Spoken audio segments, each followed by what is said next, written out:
Asante wanahabari, naitwa Daktari Benjamin Pastor. Hapa ni Mlenge kutoka milima ya Kongo. Kuja hapa kuja hapa kwa sababu ya kuangaliana kwa macho au na kuonyesha shida zetu zinazodumu kwa miaka mingi. Sisi ni Wakongo kama wengine, lakini kwa miaka mingi, karibu miaka 60 sasa au 60 na zaidi, tunabaguliwa na ndugu zetu ambao wanaitwa Wakongo kama sisi, lakini wanatubagua kufuatana na sura zetu, kufuatana na mila, kufuatana na tunavyoishi. Ndio maana vita imeanza kwa miaka mingi, lakini kwa miaka hii minane ya baadaye ilipofika hali zaidi kati sisi kidogo, alafu kwa sababu ya muda tunayozungumza kinyume na muda zingine, alafu tunabaguliwa na ndugu zetu hizi ni government yenyewe yote ndio kila siku mabomu ya kila siku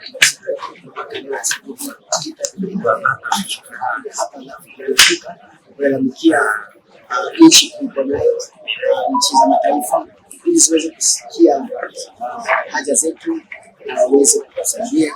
Lazima tusaidiwe kama viumbe vingine, lazima tuwe na amani katika nchi yetu, lazima tuwe na amani kwa watoto wetu, wasome waendelee kama ndio maana tumefika. Asante. Sema labda ni katika maeneo gani sasa ambayo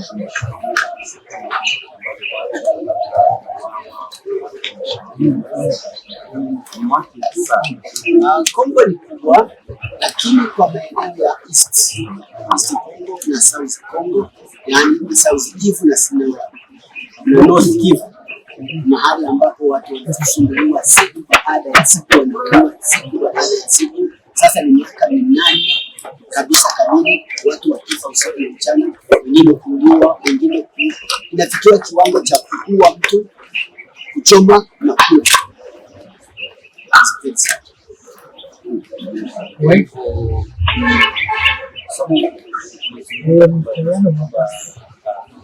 sasa ni watu gani hasa ambao wanafanya haya kuna watu jeshi wa nchi fulani majeshi fulani hasa sababu kuuliza unaweza kusema pia kuna makundi ya Nyamulenge pia yanafanya kama hiyo. Sasa ni makundi gani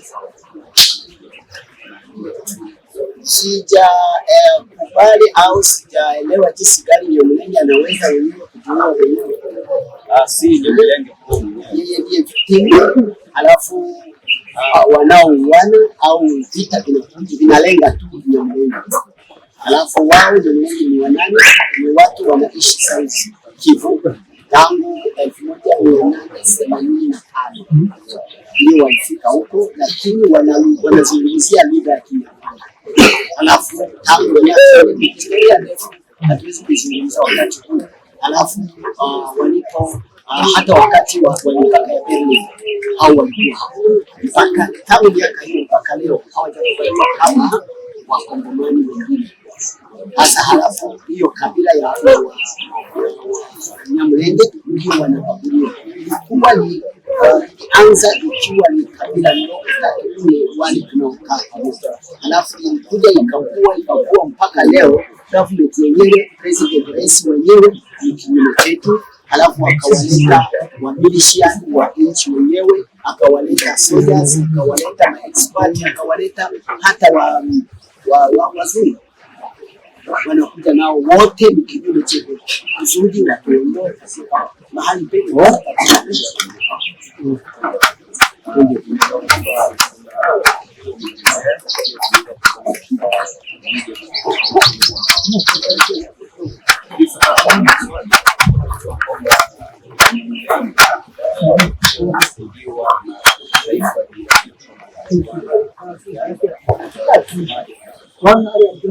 Hiyo siwezi kukubali kwamba wanasaidia.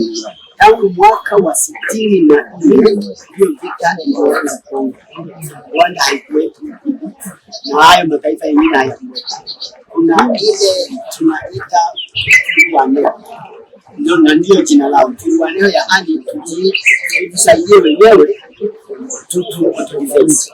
Ndio vile inafanywa, hatusaidiwe na yeyote, nguvu zetu zinatoka kwao wenyewe, sababu wao ndio wanatushambulia. Alafu unajua wakati unajidefend mwenyewe unatumia nguvu zako zote, alafu wanapokuja wanatushambulia tunapigana nao vita na silaha zao walizo nazo sasa tunawanyang'anya, halafu tunapata hatuna msaada mwingine wote.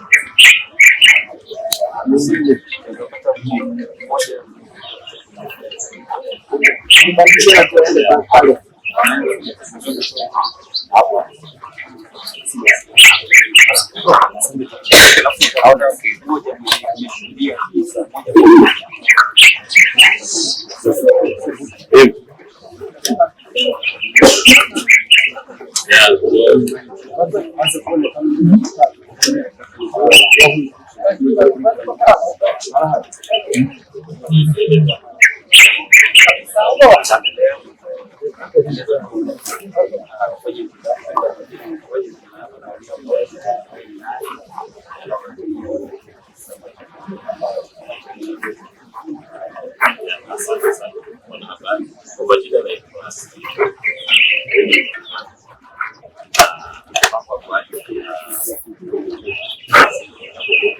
wapendwa wenzetu ambao walifariki na hawajafariki kawaida,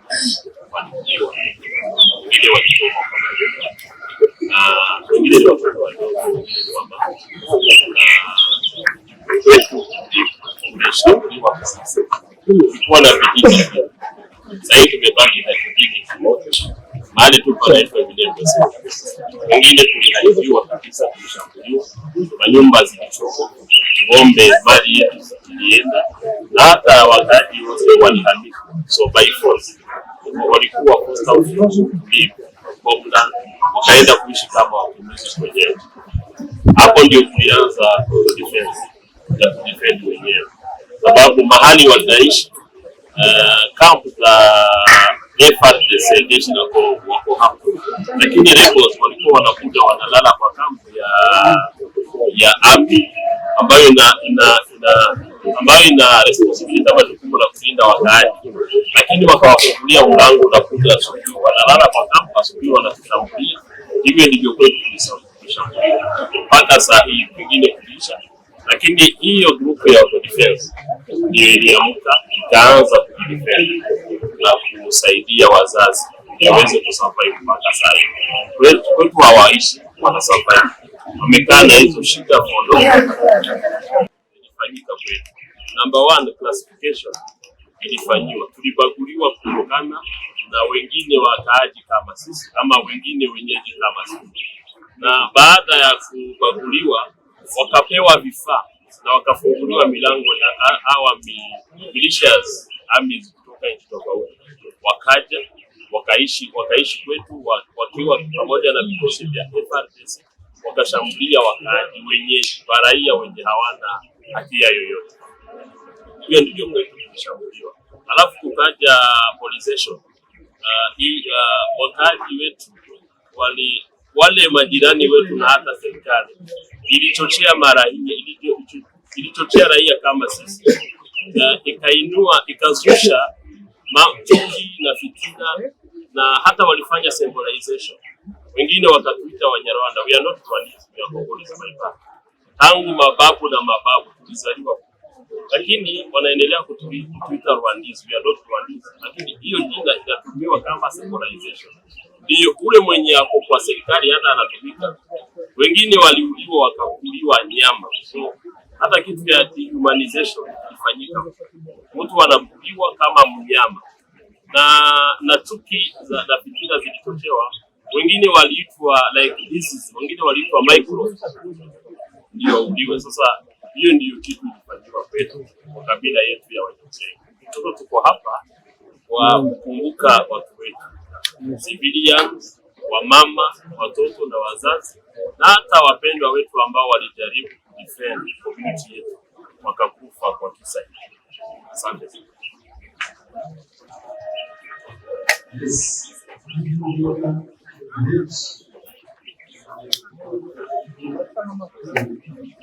Leseni yetu kwa serikali yetu niweze kulinda kabila yetu, population yetu kama population.